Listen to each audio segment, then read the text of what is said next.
አባዱላ ገመዳ ከረጢት ሙሉ ወርቅ አለው። ቪላ ሰርቷል፣ ህንፃ ገንብቷል። ያከማቸው ፈረንካ እንዳይሱዙ አይበቃውም የሚል ነው።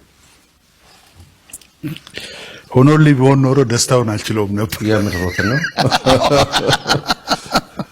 ለምን ተጻፈ? ለምን ተባለ? እንደዛ ወርቅ አከማቸ የተባለው አንድ ሀቅ ልንገራችሁና ልክ ከኦሮሚያ ሲነሳ የተሰጠኝ ሽልማት በሙሉ መልስ ተባልኩ። ባዩ ማን ነው? ድርጅት መሬት ያላቸው እና አቶ አለማየሁ አቶምሳ ነበሩ። እርሶን የተኩት?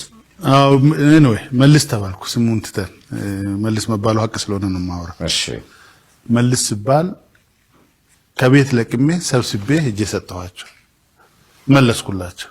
አንድ ነገር ግን ነገርኳቸው። የኦሮሞ ህዝብ የሰጠኝ ሀብልና ብር ወይም ደግሞ ጋቢ አይደለም። የኦሮሞ ህዝብ የሰጠኝ ልቡን ነው። ማቴሪያል ተወስዳላችሁ፣ ከልብ ውስጥ ግን ልታውጡኝ አትችሉም አልኳቸው። ቃሌ ነው። ከልብ ውስጥ የሚያወጣኝ የለም።